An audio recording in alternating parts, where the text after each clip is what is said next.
మీరు పన్ను ₹1,00,00,000 కట్టాలని ఐటీ శాఖ అడిగితే లేదండి మేము 30 లక్షలే కట్టాలని చెప్పేటటువంటి వాళ్ళు ఉన్నారు. ఇట్లాంటి వివాదాల ద్వారా అంటే మీరు ఈ విషయం మీద అనవసరంగా పన్ను వేస్తున్నారు, అక్కర్లేదు ఇదిగో నా ఎగ్జామ్షన్ ఇదిగో అని చెప్తా ఉన్నప్పుడు డిస్ప్యూట్స్ వస్తూ ఉంటాయి. ఇట్లాంటి డిస్ప్యూట్స్ భారతదేశంలో ఎంత ఉన్నాయో తెలుసా? ఏకంగా 35 లక్షల కోట్ల రూపాయలట. 35 లక్షల కోట్ల రూపాయలకి సంబంధించి పన్నులు కట్టించుకుంటే 2.7 కోట్ల రూపాయలు 2,70,00,000 పన్ను వివాదాలు ఉన్నాయి. 35 లక్షల కోట్ల మీద పన్ను అంటే అట్లీస్ట్ 10% వేసుకున్న దాదాపుగా 3.5 లక్షల కోట్లు వస్తాయి. అదే 30% వేసుకుంటే దగ్గరగా 10 లక్షల కోట్లు ఆదాయం వస్తుంది. కానీ ఈ వివాదాలు మధ్యలో పరిష్కారం కావట్లేదు.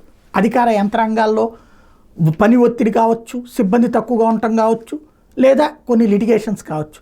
ఇదివరకు దాన్ని పరిష్కరించడం కోసం వివాద్ సే విశ్వాస్ అని ఒక పథకం పెట్టారు. అప్పట్లో ఏకంగా 75,000 కోట్ల ప్రత్యక్ష పన్ను వివాదాలు పరిష్కారమైనవి, భారీ ఎత్తున ఆదాయం వచ్చింది. ఇప్పుడు అందుకనినే మళ్ళీ ఈ 35 లక్షల కోట్ల మొత్తానికి సంబంధించి 2.7 కోట్ల పన్ను వివాదాల నేపథ్యంలో పెండింగ్లో ఉన్న నేపథ్యంలో వాటి పరిష్కారానికి త్వరలో వివాద్ సే విశ్వాస్ 2.0 ప్రవేశపెట్టబోతున్నారు కేంద్ర ప్రభుత్వం. అది సెట్ రైట్ అయితే బోల్డ్ అంత లక్షల కోట్ల రూపాయల పన్నులు వస్తాయి.